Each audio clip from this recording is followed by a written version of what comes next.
Bueno, a ver, el presidente Macri va a hablar en los próximos minutos o tal vez lo haga mañana. ¿Por qué? Porque se va a dar a conocer dos cosas, quiero separar. El tema del INDEC. El INDEC que va a decir que la inflación de este segundo semestre del año 2017, el año pasado, estará rondando el 26%, 26 y pico, 26, tanto, lo dirá el INDEC de manera oficial. Que si se compara el primer trimestre, semestre, el año pasado, hablo del 2017, estaba alrededor de los 28 y picazo, y el primer registro de luego la normalización que se hizo en el INDEC del 2016, estoy hablando del segundo semestre en este caso, que había dado una bofetada de realidad de un 32,8% de desocupación. Estos son los datos oficiales que, más allá de que lo arroje el INDEC, vienen acompañados por los otros datos oficiales como la Universidad Católica o como el IPC del Congreso. Es decir, hay una correlación entre todos los indicadores más allá de que el organismo oficial, que hoy goza de enorme confianza, lo arroje. Esto por un lado, te lo voy adelantando, pero atención. ¿Por qué lo va a decir Macri? ¿Por qué? Macri apenas asume, dice: yo quiero que me vayan evaluando de acuerdo a estos indicadores, si la pobreza va descendiendo en la República Argentina. Pero, por el otro lado, la economía está en alerta amarilla. Hay un resucitar de lo que es el presidente del Banco Central, Sturzenegger estoy hablando, en cierta medida ganándole cierta pulseada a la jefatura de ministros del gobierno de Mauricio Macri, en donde enero y febrero han sido meses bastante descontrolados en materia de inflación. Se está más o menos como en diciembre del año pasado, pero en vez de tener un dólar a 17 está en 20,5 y ya la herramienta de fuego que está teniendo el Banco Central es haber puesto sobre la mesa, ayer salió a poner 150 millones de dólares para frenar la escalada inflacionaria de la depreciación del peso en relación al dólar. Esta es la realidad. Y en lo que va entre los últimos 5 o 6 meses, o en realidad de la gestión de Macri, ya se lleva poniendo más de 2.500 millones de dólares como para contener. Es una herramienta valedera, pero que no puede durar en el tiempo. Y ya se está hablando de que podrían elevarse nuevamente las tasas de interés para bajar, ¿no es cierto?, lo que de manera indirecta está produciendo inflación, que es el agujero fiscal, y por el otro lado, la emanación de deuda. Antes se hacía con la maquinita de manera directa, ahora se hace tomando préstamo y deuda afuera. Básicamente este es el concepto, ¿no? Te voy adelantando lo que va a decir el presidente, por eso toma esto como herramienta de fuerza, pero la alerta amarilla es no solamente eso que está viendo que le está haciendo muy duro llegar al famoso 15% para este año que pretende el gobierno y que todo el mundo dice que no va a ser menor al 20%, más con los meses de enero y febrero en donde la inflación se disparó por lo menos en un 3,5% en la realidad, por más que el INDEC salga a decir que va a estar con el 2,4% de manera oficial, en lo que es el circuito blue o real, se ha disparado un poco más, sobre todo lo que tiene que ver con canasta alimentaria. Esto es un poco para poner en contexto lo que vamos a hablar con el contador, Alfredo Michel, que es justamente el agente de bolsa y que está siguiendo el termómetro de la economía día a día, y a quien agradezco también por habernos acompañado durante toda la vida. Oscar, buen día, ¿cómo te vas? Hola Horacio, ¿cómo te va? Bien. Con este parangón de noticias te puedo llegar a decir y vos que me corrobores o no, que las LEVAC vuelven a gozar de buena salud y la economía va a tender a enfriarse un poco más, lo cual no genera mucho humor social. Claro, lo que yo veo, digamos, que el gobierno intentó a partir de diciembre, digamos, aflojar un poquito con la política monetaria dura, para que haya un poquito más de circulante, pero resulta de que la mayor circulación de moneda se va al dólar. O sea, como buenos argentinos, digamos, lo que hacemos es atesoramos dólares y realmente... O la gastamos en el exterior con los viajes. O gastamos en el exterior porque todavía estamos con un dólar competitivo para eso, digamos. Hay un atraso cambiario, obviamente, pero el gobierno ha decidido mantenerlo en esta zona de 20,50 para evitar de que este dólar también presione la inflación. O sea, la lucha es la inflación. El problema es que la inflación núcleo no está cediendo, digamos. Es un gran problema porque suben las tarifas o están poniendo en orden el tema tarifa y eso pega muy fuerte en los bolsillos de la gente y en el tema inflación, a pesar de que solamente son 4 o 5 puntos que afectan el índice. Sí, pero a la sociedad en términos generales ya no para dónde sacarle una moneda, digamos, no soporta mayor presión en aumento o readecuación de tarifa, o sea, un nuevo incremento también de la nafta, con otro verso que le ponen cualquier otra, no sé, biodiesel, eso que bioetanol, ahora como modificó el bioetanol, ahora tal vez aumenta también, o sea, todo lo que están metiendo es un verso para justificar de que el paso cambiario existe, que evidentemente el peso no está a 20,50 en relación al dólar y justamente el galope competitivo y el termómetro mundial ha sido un dólar, un litro de nafta y eso ya anda en ese valor. Bueno, en el tema del valor del combustible, digamos, no te olvides de que ahora está liberado el precio del petróleo y en este año viene subiendo 10% el petróleo. Arrancó en $60 y hoy está en 66.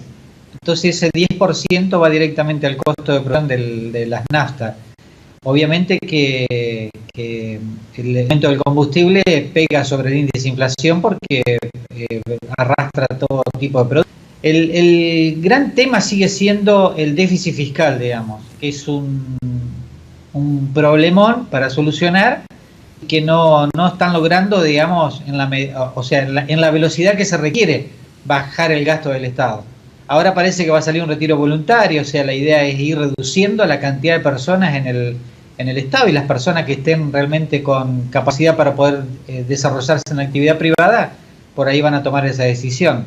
Pero la realidad es que el déficit fiscal es el gran problema que estamos teniendo. Mientras no logremos gastar lo que se recauda y ahorrar, digamos, que eso sería lo ideal, vamos a seguir peleando con la inflación. Pero ¿y cuánto gasto fiscal significan los empleados? Porque en realidad hoy se está pagando más costo de toma de deuda que lo que te puede representar, por ejemplo, el retiro, no sé, de 10.000 personas de organismos del Estado. Entonces es una ecuación por ahí muy fina. Sí es cierto de que lo que no se dice en el gobierno nacional, pero que es un secreto a voces, es que el ahorro que se está haciendo en cada uno de los ministerios, y de eso quiere llegar a fin de año la jefatura de gabinete para saber en cuánto consiste, esto no está siendo tamizado aún, porque todos los ministerios le recortaron absolutamente todas las pretensiones y también proyecciones en cuanto a gastos que tenían dispuestos, ¿no es cierto? Tuvieron que recortar enormemente. Esto habrá que ver a fin de año cuánto representa, que obviamente si vos lo tomás por el Ministerio del Interior significa obras, significa cloacas, significa demora, patear para adelante, todo lo que por ahí estaba previsto, y si significa para otros lugares, significa en estructura, en infraestructura, etcétera, etcétera. Están buscando por ese lado y la burocracia de papel, consumos y demás en la parte digital, pero directamente el ahorro fiscal es cantidad de personas ya o hay otros números que se pueden ajustar. Léase los gastos de los legisladores, nadie da ejemplo de la justicia, no hay pagos de ganancias que haga el Poder Judicial, o sea, hay gastos onerosos que la está pagando el pueblo y esos gestos no se ven. Bueno, en ese caso yo te voy a hacer dos observaciones. Con respecto al interés que se está pagando la deuda, si hoy el Estado no haría ningún tipo de obras, estaríamos con equilibrio fiscal. Entonces, se ha avanzado mucho en estos 2 años con respecto a ese tema del gasto fiscal, digamos. Pero el gran gasto que se está realizando en estos días, o en este tiempo, digamos, es la gran obra pública que hay. Porque este país no tenía infraestructura. Si vos no hacés infraestructura, es imposible que vengan inversores extranjeros a invertir, digamos, en una empresa donde no hay camino, no hay ruta, no hay puente, no hay sistema de comunicación. Puertos ayer que estaban en las provincias, sí. Hay puertos, hay un montón de cosas. Entonces, si vos sacás la obra pública, te quedás el equilibrio fiscal. Ahora, si vos sacás la obra pública, ¿vas a crecer en el futuro? No, porque no tenés infraestructura para crecer. Entonces el gobierno eligió hacer infraestructura y los intereses que se están pagando es por bienes de capital en realidad, no es por gastos corrientes. Entonces compararme la cantidad de intereses que está pagando por año con la reducción que vos estás hablando de personal, digamos, no es comparable una situación con la otra.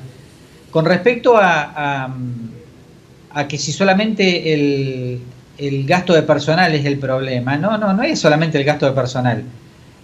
Vos sabés que vos tomás un empleado y no es solamente el sueldo del empleado. Son dos sueldos.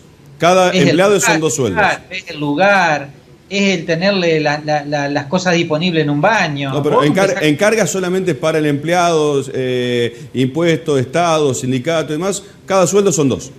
Y son 2. Entonces al Estado le pasa igual, digamos. No nos pasa como a nosotros los privados. Entonces el tema es que hay que llegar a tener en el Estado la gente capacitada y la que mejor idónea sea para cumplir cada una de esas tareas. Con respecto al otro tema que mencionás, digamos, el tema de la justicia y el tema del Parlamento, de los gastos, vos sabés perfectamente que los diputados y los senadores se fijan su sueldo. Y eso lo hacen por presupuesto. Bueno, va más entonces, eso. Eso hay que legislarlo. No puede ser que un intendente de una localidad de acá al lado cobre 120 lucas y uno de la capital provincial cobre 40 en blanco. Más allá no quiero entrar a escarbar otros temitas o chanchullos que seguramente pueden llegar a ver. Te digo, lo que hoy está en blanco. Entonces, hay una totalmente falta de legislación en esa materia. No puede ir más que cada poder ejecutivo se designe su sueldo, el poder, o por lo menos en los cabezas de equipo, poner un tope de ahí para abajo. O sea, un presidente cobra menos que el presidente de la Corte Suprema. En realidad, si lo tomás hoy, el presidente cobra la mitad del sueldo que el presidente del Tribunal Superior de Justicia de la Nación, de la Corte Suprema. Justamente la mitad, si lo tomás en cabezas de poderes de uno del otro. Y no entro lo que yo diría, digamos, que no tenés que cargar las tintas sobre el gobierno, digamos, porque el gobierno es el poder ejecutivo. Después tenés el poder legislativo y el poder judicial, que cada uno se marca su relación sueldo-actividad. Entonces yo creo que la sociedad debe reclamar a los legisladores, digamos, que legislen para eso, digamos, para que no estén ganando demasiado y aparte hagan una regla común, como las comparaciones que vos estás haciendo son terribles, digamos, porque a igual actividad parece que otro es más privilegiado que uno que en otro, digamos. Y aparte la famosa grieta, si yo le doy un 15 a un docente, de 10.000 pesos, suponete, son 1.500, pero un 15 ¿cómo se llama el presidente del superior? Lorenzetti, 350 lucas, el 10% son 35 lucas, son 50.000 pesos. O sea, si es 15 para todo el mundo, la grieta cada vez mayor, la desigualdad social es mayor. Y eso tampoco está legislado. No puede decirse que paritarias 15 para todos. Ah, bueno, nosotros también vamos con el 15, claro. Son 50 lucas para uno, son 38 para otro, son 1.500 para otro, prorrateado. Esa es la verdadera grieta social. Y bueno, entonces, pero ahí, digamos, la sociedad debe reclamar, digamos, hacia los distintos poderes que adecúen sus gastos a la realidad, digamos. Viste que en algún momento el presidente mencionó, por ejemplo, la biblioteca del Congreso, la gente que había ahí adentro y los gastos que se hacían en una biblioteca.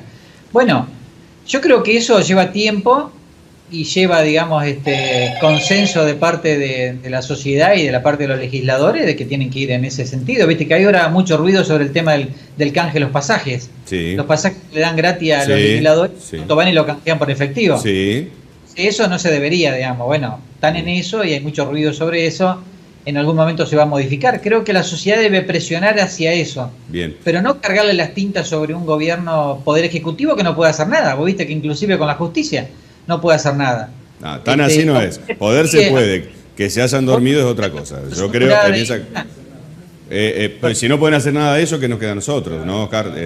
Me parece como que tienen sus influencias, pueden hacer los proyectos en ese sentido, pueden intervenir, ahora puede intervenir también el Consejo de la Magistratura, o sea, tiene que funcionar como corresponde las instituciones.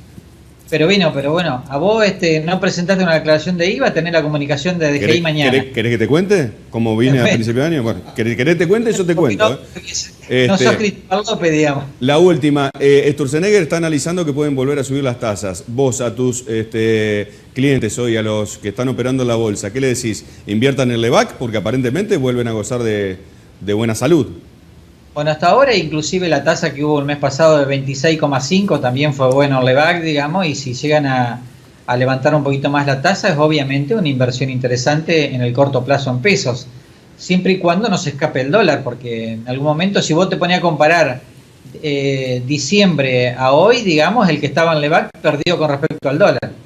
Entonces hay que ir analizando variable por variable en el momento que sea oportuno. Si vos tenés retenido el dólar y tenés una tasa del 26%, obviamente que te va a convenir meterte en pesos. Eso es así. Oscar, un abrazo grande, ¿sí? Pero el objetivo es la inflación, estamos de acuerdo. El presidente no puede decir a fin de año que la inflación superior al 24%, cuando el año pasado fue de eso. Entonces, hacer todos los mecanismos posibles como para que eso termine descendiendo. El tema es, en este populismo tenemos que ir a 120, a 70, a 40, llegamos, no llegamos, se explota, porque mientras tanto la sangría viene de arriba. Todo eso es lo que produce gran duda, pero el gobierno está convencido que va por el camino correcto, ¿no? Yo creo que sí, inclusive yo te digo que los grandes movimientos de tarifas están este año, digamos. Ya el año que viene no vas a tener los problemas de grandes tarifas, van a subir lo normal, digamos, que puede estar subiendo por cuestión inflacionaria, pero no estos ajustes, digamos, un 40% en el gas, por ejemplo, que tienen que llegar a tarifas más o menos normales. Pero el gradualismo es esto, digamos, porque si no, tenés que devaluar a lo loco y poner toda la sociedad debajo de la línea de pobreza y arrancar de nuevo. Entonces tampoco es la solución lo que se ha hecho en cada crisis que hemos tenido, digamos, ¿no? Gracias, Oscar. Hasta luego. Un abrazo. Un abrazo, Chau, Oscar chau. Michel, agente de Bolsa, Contador Público Nacional, dando un poco el pantallazo, adelantándonos al tema de lo que se viene, los anuncios que se van a dar ahora desde el INDEC. Ya te tiré las cifras, ¿sí? Te hice los comparativos, y también en materia de pobreza, que es lo que se va a arrojar, y bueno, los mecanismos en los cuales está surgiendo de